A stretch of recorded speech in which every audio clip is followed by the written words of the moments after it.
बिस्मिल्लाहिर्रहमानिर्रहीम, अस्सलाम वालेकुम। आज का जो हमारा नेक्स्ट टॉपिक ऑफ डिस्कशन है वो है क्वांटाइज्ड एनर्जीज। तो सबसे पहले इस टॉपिक को शुरू करने से पहले हम देख लेते हैं कि ये जो वर्ड क्वांटाइज्ड है इसका मतलब क्या है। वैसे तो हम इस पे पिछली वीडियो में काफ़ी डिटेल से डिस्कस करके आ चुके हैं, लेकिन यहाँ पर इसको फिर से डिस्कस कर लेते हैं। तो देखिए, पिछली वीडियो में हमने देखा था क्वांटाइज्ड रेडियाई के बारे में, ठीक है। और उसमें हमने क्या कहा था कि जो पहला रेडियस होता है, यानी पहले ऑर्बिट का जो रेडियस होता है उसको R1 कहा था, और जो दूसरे ऑर्बिट का रेडियस होता है वो कितना होता है, वो 4R1 होता है, और जो तीसरे ऑर्बिट का रेडियस होता है वो 9R1 होता है, ऐसे ही अप टू सो ऑन।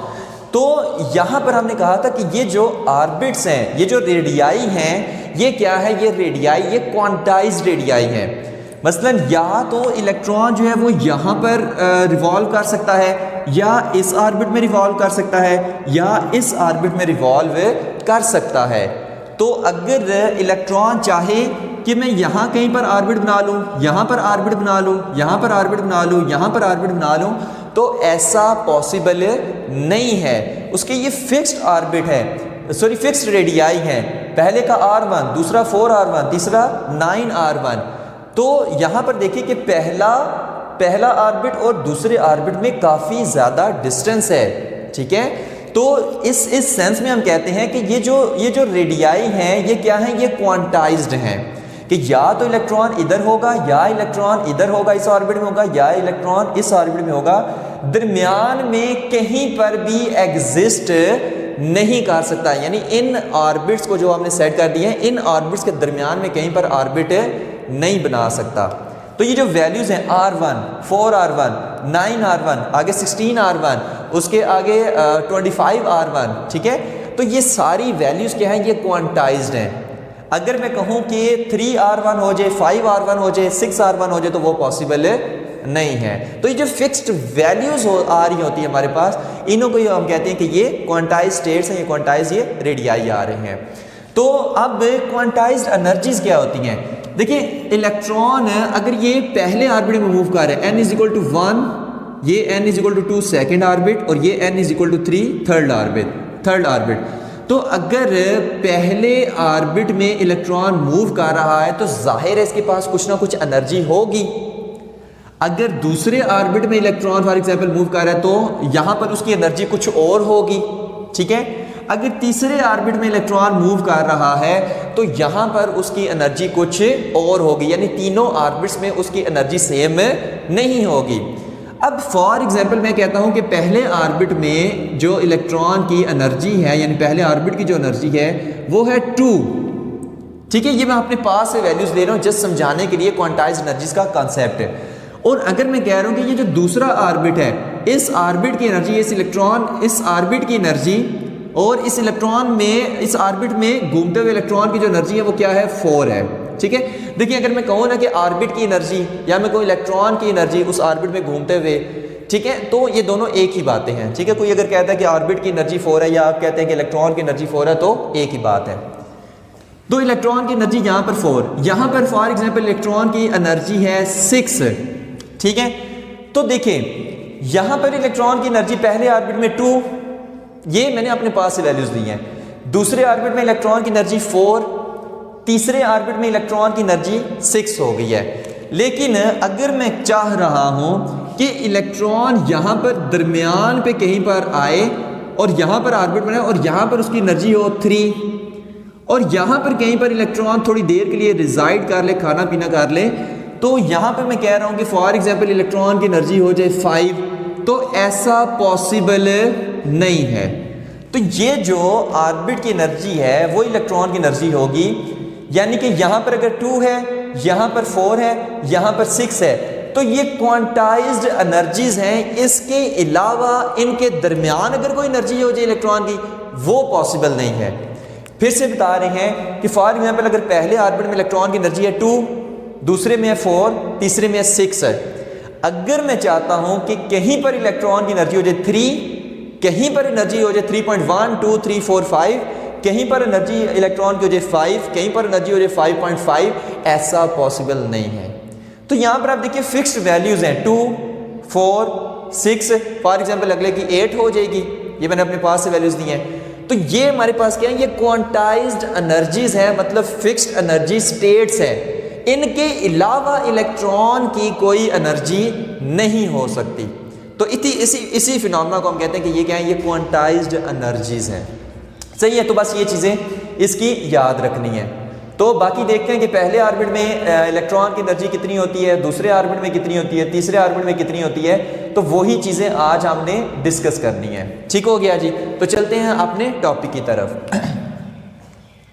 तो energy of an electron in nth orbit, ये हमने कैलकुलेट करनी है।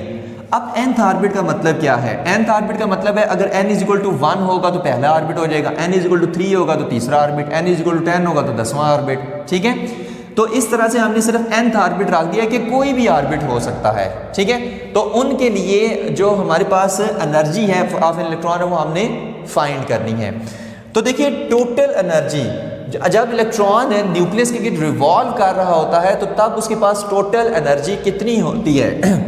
तो उसके पास जो टोटल एनर्जी होती है वो होती है kinetic energy plus potential energy, plus potential energy. तो ये इलेक्ट्रॉन के पास टोटल एनर्जी होती है कब? जब वो मूव कर रहा होता है न्यूक्लियस के गिर्द, मतलब रिवॉल्व कर रहा होता है न्यूक्लियस के गिर्द।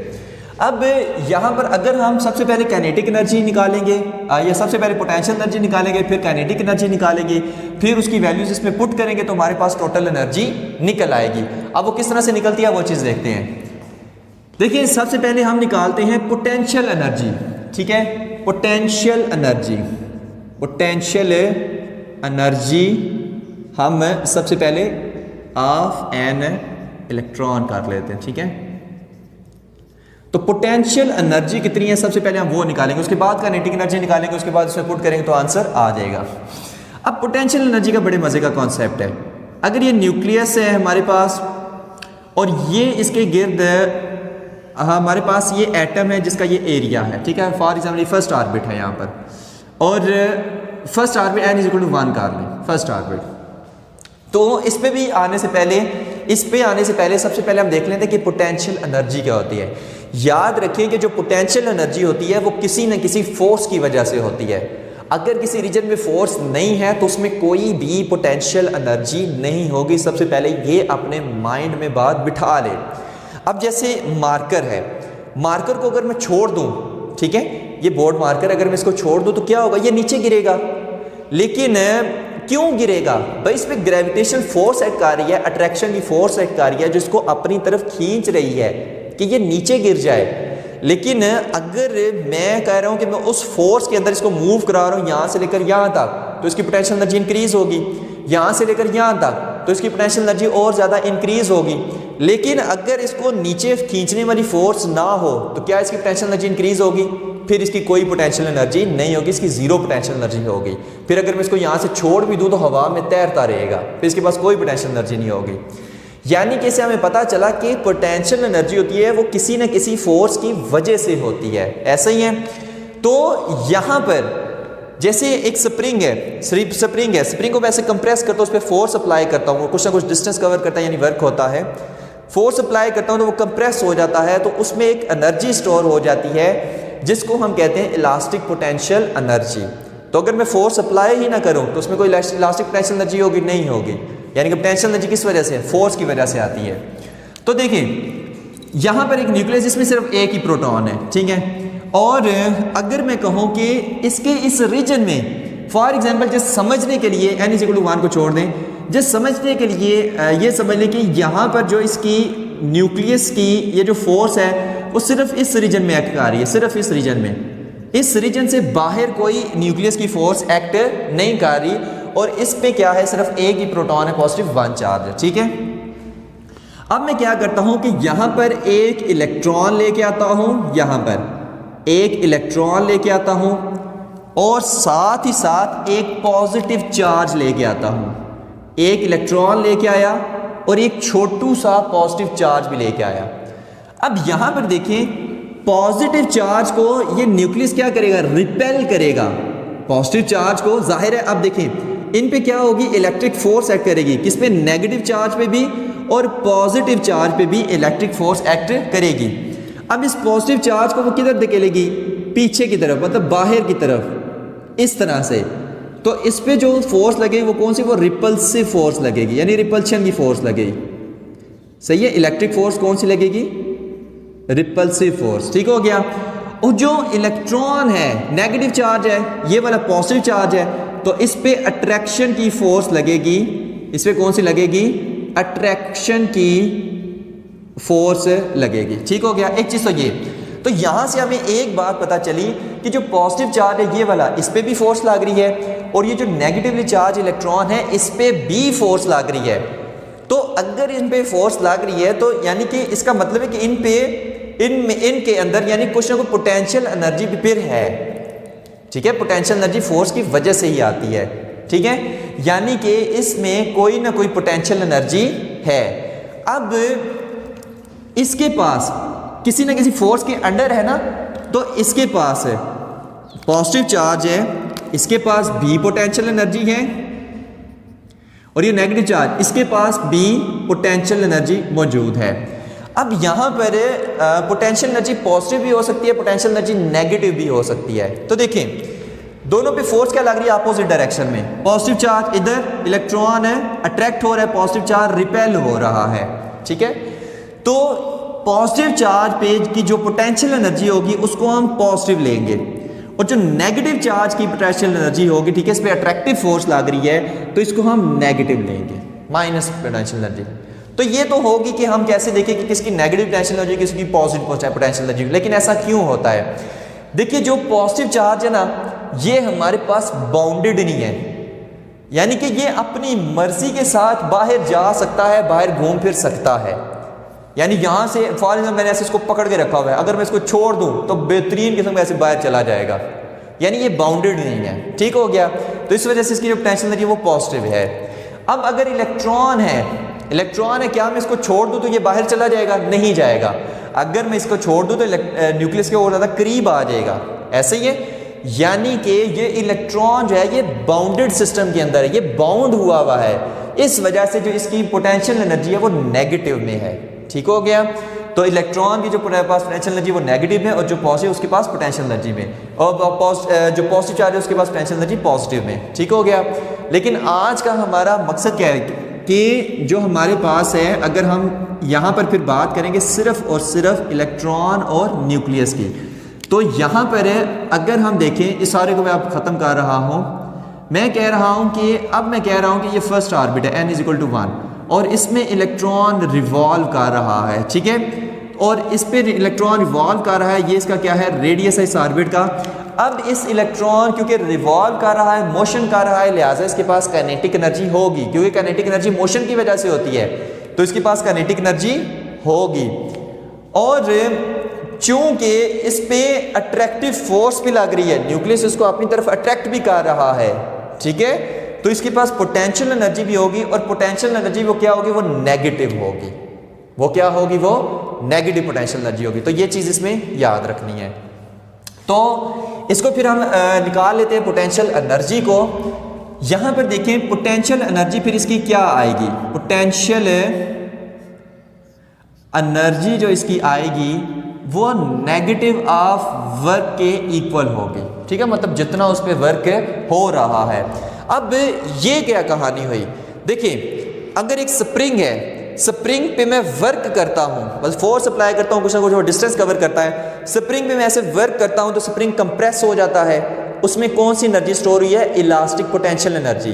कितनी स्टोर हुई है भाई, जितना मैंने वर्क किया है वो work as a potential energy इसमें स्टोर हो गया है। तो सेम इसी तरह इलेक्ट्रॉन पे कितना वर्क हो रहा है, हम वो अगर निकाल लें तो वही उसकी पोटेंशियल एनर्जी होगी। ठीक है, अब किस तरह से, इसका फार्मूला क्या होता है, -FD। सही हो गया, क्योंकि नेगेटिव पोटेंशियल एनर्जी हम ले रहे हैं, तो नेगेटिव वर्क हम इसको कंसीडर, नेगेटिव यहाँ पर लगा रहे हैं, यहाँ पर लगा रहे हैं, कोई इशू नहीं। तो कौन सी फोर्स लग रही है, इलेक्ट्रोस्टैटिक फोर्स। तो यहाँ पर नेगेटिव, यहाँ पर क्या लिखेंगे, K Q1 Q2 bye R²। ठीक है, इलेक्ट्रिक फोर्स का हमें फार्मूला पता है, तो एक यहाँ पर हम ऐसे लिख लेंगे। ठीक है, उसके बाद डी क्या है, डी यहाँ पर डिस्टेंस इसका न्यूक्लियस से कितना है, तो वो क्या है, वो आर है, वो हम रेडियस के सेंस में लेंगे। तो यहाँ पर हम इसकी जगह क्या लिखेंगे, आर लिख लेंगे। अब यहाँ पर हम एनर्जी निकाल रहे हैं nth ऑर्बिट की, nth कोई भी हो सकता है, पहला ऑर्बिट, दूसरा, तीसरा, चौथा, पांचवा, किसी भी ऑर्बिट की एनर्जी, ठीक है। तो इसलिए हम यहाँ पर लिखेंगे आर एन और यहाँ पर भी लिखेंगे आर एन, ठीक हो गया जी। अब क्या होगा कि यहाँ पर ये स्केयर इस आर एन से कट गया, ठीक है। तो अगर हम देखें Q1 और Q2 की वैल्यू कितनी है, देखिए जो पॉजिटिव चार्ज है, हाइड्रोजन एटम की हम बात कर रहे हैं अगर, तो पॉजिटिव चार्ज है उस पर भी कितना चार्ज होता है, E होता है, मतलब प्लस E होता है। और जो नेगेटिव होता है, नेगेटिव चार्ज होता है, इस पे जो चार्ज होता है वो माइनस ही होता है। यानी कि इलेक्ट्रॉन और प्रोटॉन पे जो चार्ज की क्वांटिटी होती है वो बराबर होती है, वो इक्वल होती है, यानी 1.6 × 10⁻⁻19 कूलम। तो जितना चार्ज इलेक्ट्रॉन पे होता है उतना ही चार्ज प्रोटॉन पे भी होता है, जिसको हम E से शो करते हैं। किससे शो करते हैं, E से शो करते हैं। तो यहां पर फिर हम क्या लिखेंगे, -K और Q1 चार्ज ऑन प्रोटॉन कितना है, E। Q2 charge on electron कितना है, E, क्योंकि दोनों पे बराबर है, dot E divided by R n, ठीक हो गया। तो यहां से जो पोटेंशियल एनर्जी हमारे पास निकलेगी वो कितनी निकलेगी, इसकी -KE² बाय आर एन, ठीक हो गया। तो यहां से पोटेंशियल एनर्जी की हमारे पास वैल्यू आ गई, ठीक हो गया। तो अब हम इसके बाद जो नेक्स्ट वैल्यू निकालते हैं वो हम निकालते हैं काइनेटिक एनर्जी की, क्योंकि मैंने कहा था पहले पोटेंशियल एनर्जी की वैल्यू निकाल लेते हैं, उसके बाद काइनेटिक एनर्जी की निकाल लेंगे, उसके बाद इसमें पुट कर देंगे, कहानी खत्म। तो kinetic energy of an electron, तो ये क्या होगी वो चीज देखते हैं। देखें आप यहां पर किस फोर्स की वजह से ये न्यूक्लियस के गिर्द इलेक्ट्रॉन रिवॉल्व कर रहा है, इलेक्ट्रोस्टैटिक फोर्स की वजह से। और चूंकि ये हमारे पास सर्कल में रिवॉल्व कर रहा है, लिहाजा इस फोर्स को हम क्या कहेंगे, सर्कल में मूव करने की वजह से जो होती है उसको हम सेंट्रीपिटल फोर्स कहेंगे। और कल भी मैंने पिछली वीडियो में मैंने बताया था कि अगर इलेक्ट्रोस्टैटिक फोर्स ना हो, ठीक है, मतलब अट्रैक्शन की फोर्स ना हो इलेक्ट्रॉन और प्रोटॉन के दरमियान, क्या इलेक्ट्रॉन रिवॉल्व करेगा, नहीं करेगा। तो याद रखिए कि जो सेंट्रीपिटल फोर्स होती है वो बजाते खुद कोई फोर्स नहीं होती, वो किसी की वजह से होती है। इलेक्ट्रोस्टैटिक फोर्स को ही हम समटाइम्स सेंट्रीपिटल फोर्स कह देते हैं अगर उसकी वजह से कोई सर्कल में रिवॉल्व कर रहा है, ठीक है। तो सेंट्रीपिटल फोर्स कौन प्रोवाइड करता है, इलेक्ट्रोस्टैटिक फोर्स ही प्रोवाइड करता है। अगर इलेक्ट्रोस्टैटिक फोर्स ही नहीं होगी तो कोई ये सर्कल में मूव भी नहीं करेगा, लिहाजा सेंट्रीपिटल फोर्स भी नहीं होगी, ठीक है। तो सेंट्रीपिटल फोर्स बजाते खुद कुछ भी नहीं है, जस्ट एक नेम है। सर्कल में मूव करती हुई चीज़ों पे जो फोर्स लग रही है वो सेंट्रीपिटल फोर्स है। अगर वो ग्रेविटेशनल फोर्स की वजह से कोई चीज़ सर्कल में मूव कर रही है, जैसे हमारी अर्थ है, तो उसी को हम सेंट्रीपिटल फोर्स कह देंगे। अगर टेंशन फोर्स की वजह से पत्थर जो है स्ट्रिंग के साथ ऐसे गोल गोल मूव कर रहा है सर्कल के अंदर, तो तब वो टेंशन की फोर्स को हम सेंट्रीपिटल फोर्स कह देंगे। तो सेंट्रीपिटल फोर्स जस्ट एक नेम है, सर्कल में मूव करती हुई बॉडी पे जो फोर्सेस लग रही हैं, ठीक है, उन्हीं को हम सेंट्रीपिटल फोर्स कह देते हैं। तो Fe इज इक्वल टू फिर क्या है, ये Fc है, ठीक हो गया। तो यहां पर अब हम क्या करेंगे, इसकी वैल्यू कितनी है, KE² डिवाइडेड बाय R, ठीक है, KQ1 Q2 by divided by R², तो यहाँ पर Rn आ जाएगा, ठीक है। यहाँ पर भी Rn लगाए हुए हैं, is equal to centripetal force कितनी होती है, mv² डिवाइडेड बाय R, और एन इसी तरह, ठीक है।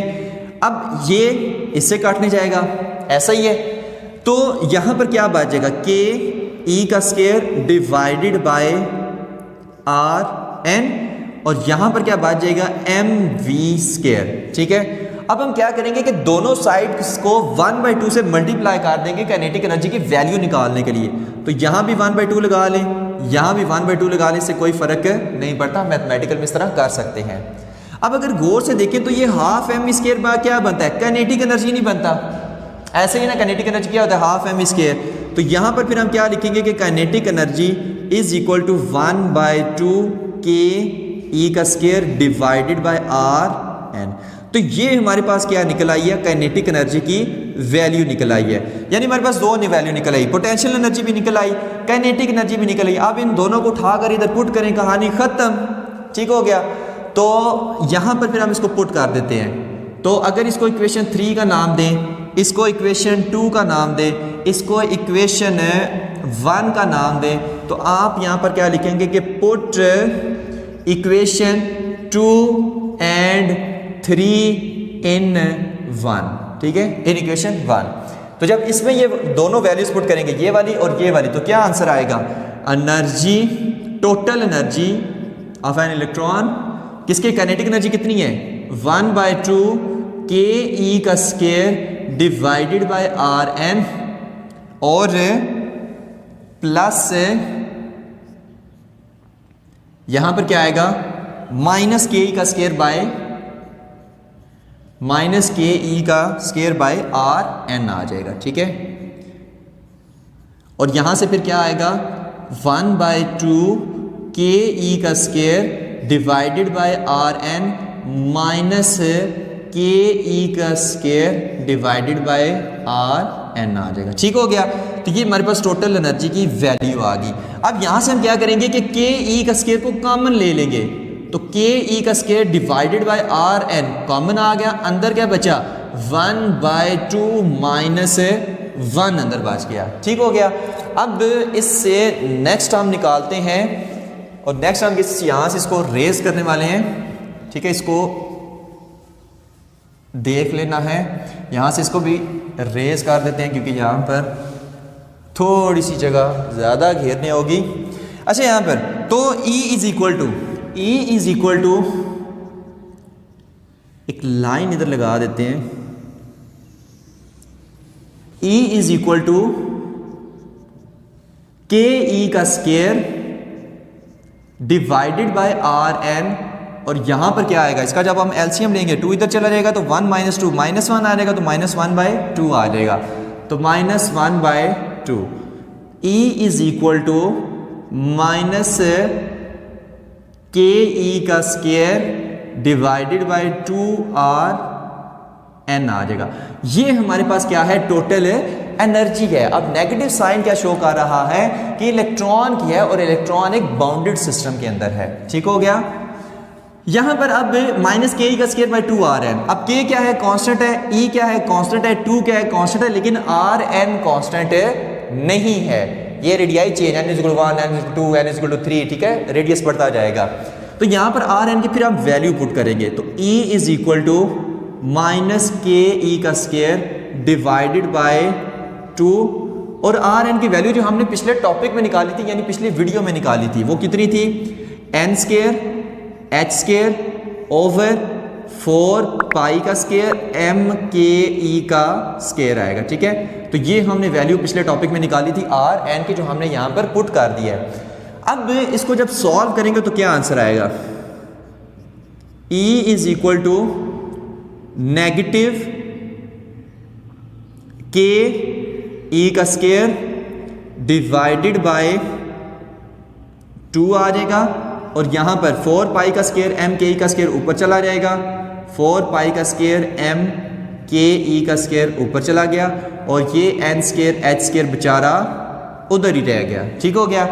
तो यहां से फिर हम क्या करेंगे कि 2 1s are 2 और 2 2s are 4, और इसमें वैल्यूज कौन कौन सी कटती हैं, यहां से और कोई भी वैल्यू इसमें नहीं करती, ठीक है।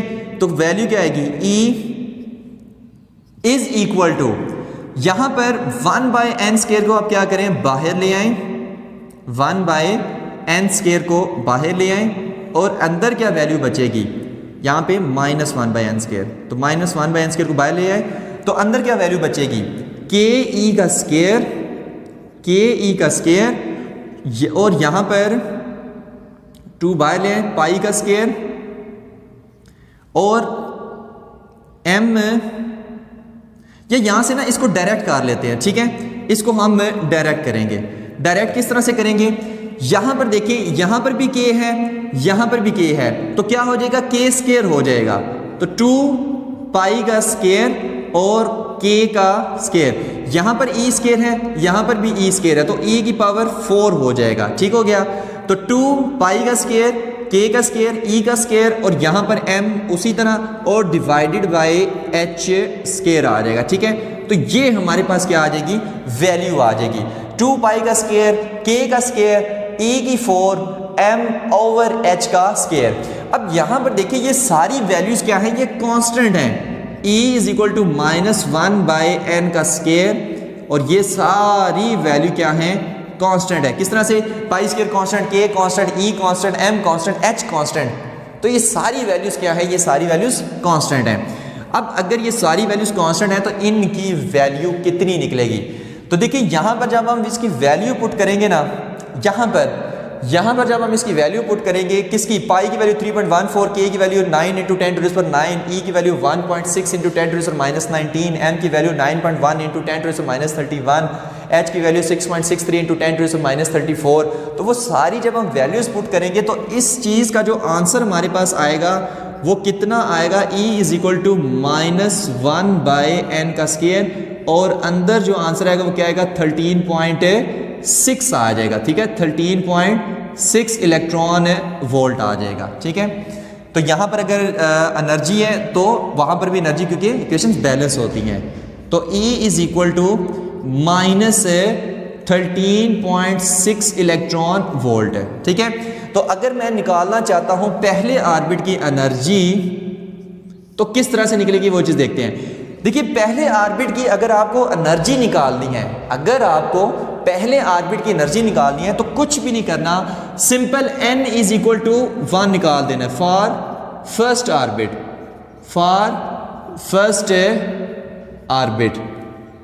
तो क्या पुट कर देना है, n is equal to 1 put कर देना है। जब n is equal to 1 put करेंगे तो यहाँ पर क्या आ जाएगा, 1 का स्केयर 1 ही आ जाएगा। तो एनर्जी पहले ऑर्बिट के लिए जो हमारे पास निकलेगी E1 वो कितनी निकलेगी, -13.6 इलेक्ट्रॉन वोल्ट। ये हमारे पास एनर्जी होगी पहले ऑर्बिट में मौजूद जो इलेक्ट्रॉन रिवॉल्व कर रहा है उसकी। तो अगर मुझे दूसरे ऑर्बिट की एनर्जी निकालनी है तो n is equal to 2 put कर दें, अगर तीसरे की निकालनी है तो n is equal to 3 put कर दें, अगर चौथे की निकालनी है तो यहाँ पर n is equal to 4 put कर दें। तो ये हमारे पास क्वांटाइज्ड एनर्जीज हमारे पास निकल आएंगी। तो इससे नेक्स्ट फर्दर क्या चीज़ें आ रही हैं वो अब हम देखने वाले हैं। सिर्फ आपने यहाँ से ये सारा नोट करके स्क्रीनशॉट लेना चाहे तो स्क्रीनशॉट ले लें। तो यहाँ से ये सारा नोट करके सिर्फ अब हम नेक्स्ट सिर्फ ये वाली इक्वेशन लिखेंगे, सिर्फ ये वाली इक्वेशन लिखेंगे और आगे की कहानियां हम सारी इसी इक्वेशन को लेकर चलेंगे। तो फिलहाल बस इतना याद रखें। अभी हम चलते हैं अपनी नेक्स्ट कहानियों की तरफ। अभी हम देखते हैं डिफरेंट ऑर्बिट्स की एनर्जीज कितनी होती हैं। तो देखिए ये हमारे पास जनरल फार्मूला आया था, En is equal to -13.6 electron volt divided by n का square, where n is equal to number of orbit के कौन से ऑर्बिट में इलेक्ट्रॉन रिवॉल्व कर रहा है। तो अगर मैं कह रहा हूं कि अगर वो पहले ऑर्बिट में रिवॉल्व कर रहा है तो यहां पर मैं क्या लिखूंगा, n इज इक्वल टू 1। तो जब मैं n इज इक्वल टू 1 लिखूंगा तो 1 का स्केयर, आंसर क्या आएगा, -13.6 इलेक्ट्रॉन वोल्ट। मतलब जो पहले ऑर्बिट की एनर्जी होगी वो -13.6 इलेक्ट्रॉन वोल्ट होगी। ठीक है, उसमें जो मूव कर रहा है इलेक्ट्रॉन उसकी एनर्जी। दूसरे ऑर्बिट के लिए n की जगह 2 पुट कर दें तो 2 2s are 4, तो यहां पर इसलिए मैंने 4 लिखा है। तो -13.6 इलेक्ट्रॉन वोल्ट डिवाइडेड बाय 4 कितना आ जाएगा, -3.40 इलेक्ट्रॉन वोल्ट आ जाएगा। ठीक है, इसी तरह अगर मुझे तीसरे ऑर्बिट की एनर्जी पता करनी है तो n की जगह 3 रख दें तो यहाँ पर 9 आ जाएगा, तो उसके लिए 1.51 इलेक्ट्रॉन वोल्ट होगी। ठीक है, -1.51 इलेक्ट्रॉन वोल्ट। इसी तरह चौथे के लिए n की जगह 4 रख दें 16 तो -0.85। पाँचवें के लिए जो आएगी वो -0.54 आएगी। और अगर मुझे मालूम करना है कि इन्फिनिटी में एनर्जी कितनी होगी, इन्फिनिटी से मुराद है कि एटम से बाहर इलेक्ट्रॉन का निकल जाना। ठीक है, मतलब उसकी फोर्सेस से आज़ाद हो जाना। तो E इन्फिनिटी पे तो -13.6, तो n की जगह अब हम इन्फिनिटी पुट करेंगे तो फिर आंसर क्या आएगा, 0 आएगा, यानी इलेक्ट्रॉन की जो एनर्जी है वो 0 हो जाएगी। ठीक हो गया।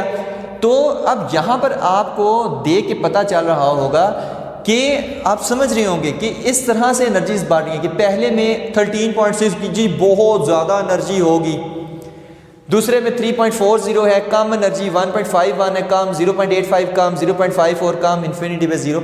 ऐसा कुछ भी नहीं है, ऐसा कुछ भी नहीं है।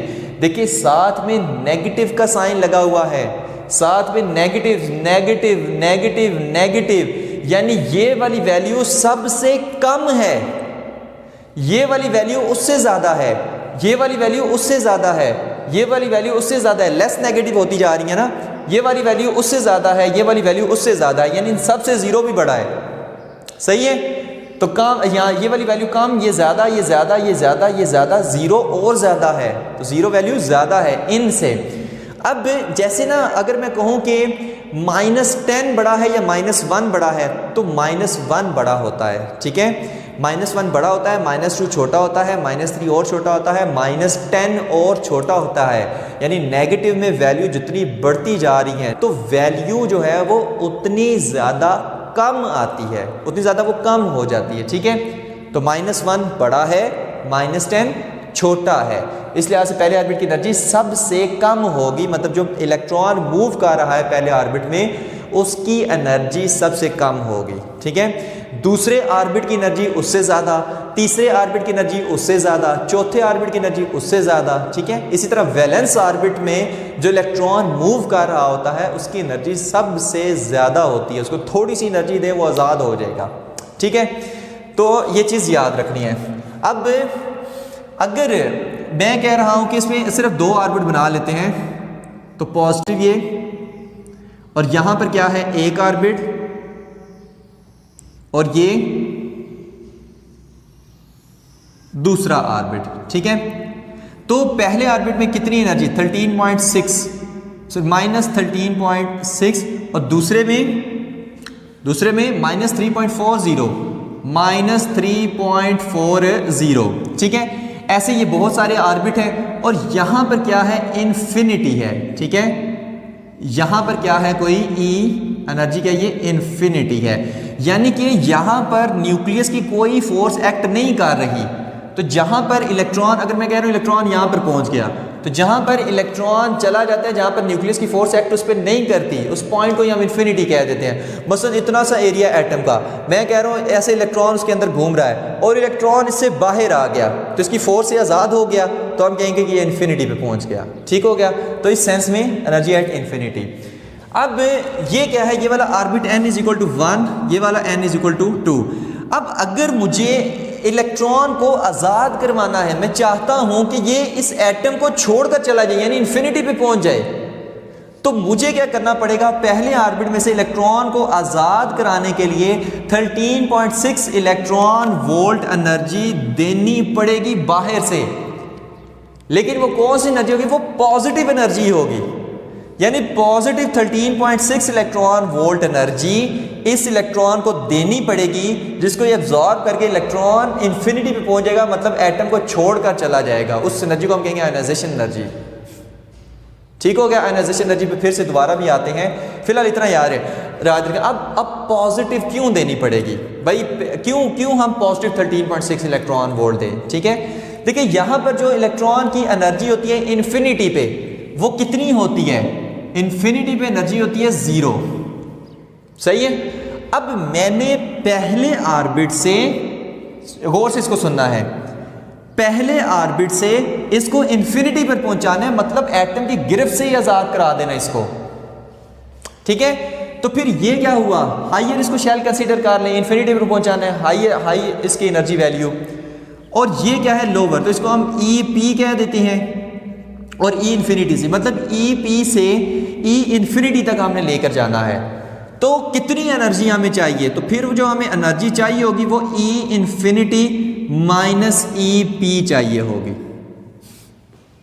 ई infinity minus E P energy हमें चाहिए होगी।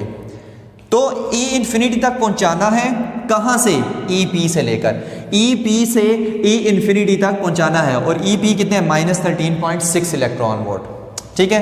तो कितनी एनर्जी मैं दूंगा, E = ई इन्फिनिटी पे एनर्जी कितनी होती है 0, तो यहां पर 0 पुट करें, माइनस ई पी कितना है -13.6, तो यहां पर माइनस माइनस प्लस हो जाएगा, तो E is equal to 13.6 electron volt, और कौन सी पॉजिटिव। यानी कि अगर मुझे EP से E इंफिनिटी तक पहुंचाना है, मतलब पहले ऑर्बिट से फॉर एग्जांपल E इंफिनिटी तक पहुंचाना है, तो मुझे प्लस 13.6 इलेक्ट्रॉन वोल्ट एनर्जी बाहर से देनी पड़ेगी, तब ये अपना पहला ऑर्बिट छोड़कर इंफिनिटी तक पहुंच जाएगा, मतलब एटम को छोड़कर चला जाएगा। तो ये चीज़ याद रखें। इसी तरह अगर मुझे दूसरे ऑर्बिट से इलेक्ट्रॉन को आज़ाद कराना है तो मुझे 3.40 इलेक्ट्रॉन वोल्ट बाहर से एनर्जी देनी पड़ेगी, तीसरे से आज़ाद कराएं तो 1.51, चौथे से आज़ाद कराएं तो 0.85 देनी पड़ेगी। यानी जैसे जैसे ऑर्बिट्स बढ़ते जा रही हैं तो जो एनर्जी हमें बाहर से देनी पड़ेगी वो क्या होगी, वो कम होती जाएगी। ठीक हो गया, वो हमें कम एनर्जी देनी पड़ेगी। तो याद रखें अगर पहले ऑर्बिट में इलेक्ट्रॉन मूव कर रहा है तो उसकी एनर्जी कम है, दूसरे ऑर्बिट में मूव कर रहा है तो एनर्जी ज्यादा है, तीसरे ऑर्बिट में मूव कर रहा है तो एनर्जी और ज्यादा है।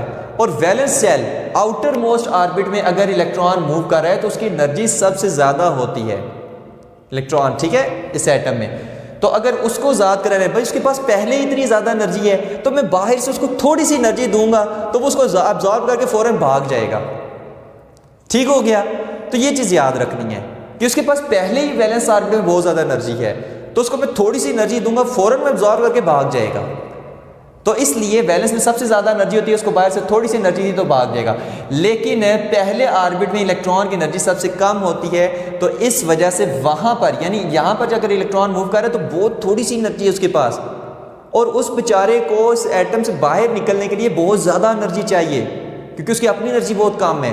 तो मैं क्या करूंगा, फिर मुझे बाहर से बहुत ज्यादा एनर्जी 13.6 इलेक्ट्रॉन वोल्ट देनी पड़ेगी, तब वो कहीं जाकर बाहर आएगा।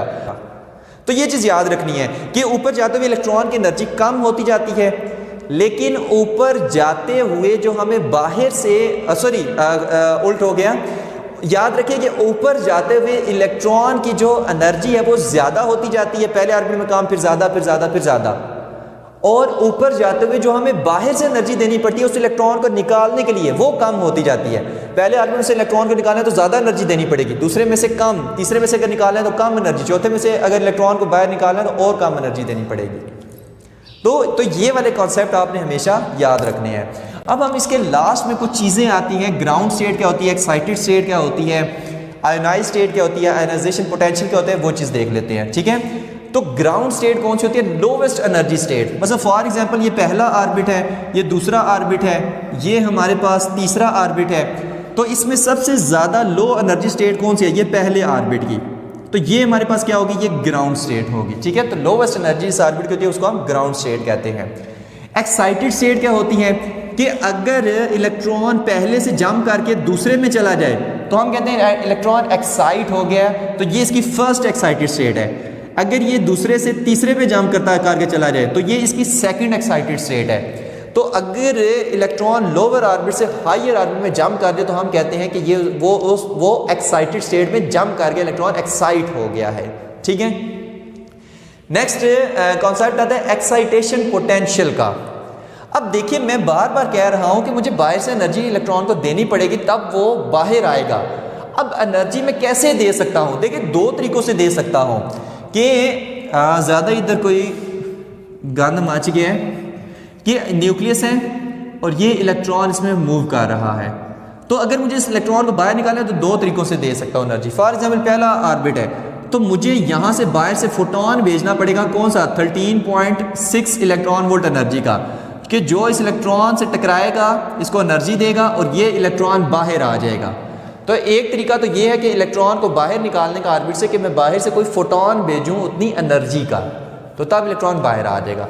दूसरा तरीका ये है कि कोई हाईली एक्सेलरेटेड इलेक्ट्रॉन, काफ़ी स्पीड वाला इलेक्ट्रॉन, बाहर से एक्सटर्नल इलेक्ट्रॉन, तो वो मैं इसके साथ टकराऊं तो जिसकी वजह से फिर इस इलेक्ट्रॉन को एनर्जी मिले और ये बाहर आ जाए। यानी कि बाहर से मैं इलेक्ट्रॉन के साथ किसी दूसरे इलेक्ट्रॉन को टकरा के मैं उसको निकाल सकता हूँ, या मैं कोई फोटोन उसमें फेंक कर उस इलेक्ट्रॉन को निकाल सकता हूँ। तो ये दो तरीके हैं। ठीक है, अब अगर मैं कोई इलेक्ट्रॉन को एक्सरेट कैसे करते हैं, ठीक है, एक्सरेट करके हम इसको कैसे इलेक्ट्रॉन को बाहर निकाल सकते हैं, ठीक है, एक्सटर्नल इलेक्ट्रॉन को एक्सरेट करके, तो देखिए उसी से एक्साइटेशन पोटेंशियल निकलेगा। और देखिए अगर हमारे पास कि ये एक प्लेट है और ये कौन सी प्लेट है? ये नेगेटिवली चार्ज्ड प्लेट है, ठीक है। और यहां पर हमने एक रखी positively charged plate, positively charged plate हमने यहां पर रख दी, ठीक है। अब मैं क्या करूंगा कि जाहिर है इसमें इलेक्ट्रिक फील्ड जनरेट होगी इस तरह से पॉजिटिव से नेगेटिव। तो अगर यहां पर मैं एक इलेक्ट्रॉन को ऐसे छोड़ दूं, ठीक है, तो ये नेगेटिव प्लेट जो है, नेगेटिव चार्ज प्लेट, इस इलेक्ट्रॉन को क्या करेगी? रिपेल करेगी, इलेक्ट्रॉन इधर मूव करेगा, ठीक हो गया। तो यानी कि दो प्लेट्स के दरमियान में इलेक्ट्रॉन क्या करेगा? एक्सलरेट करेगा, यहां से यहां तक जाएगा, ठीक है। अब इसके रास्ते में फॉर एग्जांपल ये वाला एटम आ गया, ठीक है। ये इसका फर्स्ट ऑर्बिट कर लें, ये इसका सेकंड कर लें, ये इसका थर्ड कर लें, ठीक है। अब इसके रास्ते में ये वाला क्या आ गया? एटम आ गया, यहां पर कहीं पर इसके ना एटम आ गया। अब ये एक्सलरेटेड इलेक्ट्रॉन है जो इस तरफ जा रहा था, ये क्या किया? अपने रास्ते में आने वाले एटम में ये जो हमारे पास ये वाला फॉर एग्जांपल इलेक्ट्रॉन है, ठीक है, पहले शेल वाला, अब पहले शेल वाला हम कंसीडर कर लें। इस पहले शेल वाले इलेक्ट्रॉन के साथ ये वाला इलेक्ट्रॉन क्या किया? टकराया। अब इस इलेक्ट्रॉन के साथ टकराया तो इसको क्या दी? एनर्जी दी। और ये इस एनर्जी को यूज करके पहले ऑर्बिट से जंप करके दूसरे ऑर्बिट में चला गया, यानी यहां से खत्म होकर यहां पर चला गया, ठीक है। तो यानी कि हमने कहा कि इलेक्ट्रॉन जो है एक्साइट हो गया, लोअर शेल से हायर शेल में जंप कर गया, ठीक है। और जिस पोटेंशियल पर ये एक्साइट हुआ है उसको हम कहेंगे एक्साइटेशन पोटेंशियल। ये जो प्लेट के ऊपर पोटेंशियल है, जो हम बाहर से पोटेंशियल दे रहे हैं एक्सटर्नल इलेक्ट्रॉन को, जिसकी वजह से एक्सटर्नल इलेक्ट्रॉन इसके साथ जाके टकराया और इसको क्या किया? एक्साइट किया, ये लोअर शेल से हायर शेल में जंप कर गया, तो उसमें ये जो प्लेट्स का पोटेंशियल है, उस पोटेंशियल को हम कहेंगे एक्साइटेशन पोटेंशियल, ठीक है। क्योंकि यहाँ से हमने एक्सटर्नल इलेक्ट्रॉन को पोटेंशियल दिया था, जिसकी वजह से ये इलेक्ट्रॉन जंप करके उधर गया है, ठीक है। अब नेक्स्ट स्टेट आती है आयनाइजेशन पोटेंशियल। आयनाइजेशन पोटेंशियल क्या है? देखिए, आयनाइजेशन पोटेंशियल होता है कि हम एक्सटर्नल इलेक्ट्रॉन को इतना ज़्यादा पोटेंशियल दे दें कि यहाँ से जब ये इस इलेक्ट्रॉन के साथ टकराए तो ये पहले को छोड़कर दूसरे ऑर्बिट में ना जाए, बल्कि पहले ऑर्बिट को छोड़कर एटम से ही बाहर निकल जाए, इन्फिनिटी पर पहुंच जाए। तो उस पोटेंशियल को हम कहेंगे एक्साइटेशन पोटेंशियल। जैसे फॉर एग्जांपल यहां से मैं क्या कर दूं? बैटरी के ऊपर जो, अब इसको वापस हम पहले में ले आते हैं, यहां से मैं क्या करूं? बैटरी के ऊपर नेगेटिव चार्जेस ज्यादा कर दूं, ठीक है, पॉजिटिव चार्जेस यहां पर ज्यादा कर दूं, यानी इसका पोटेंशियल हाई कर दूं।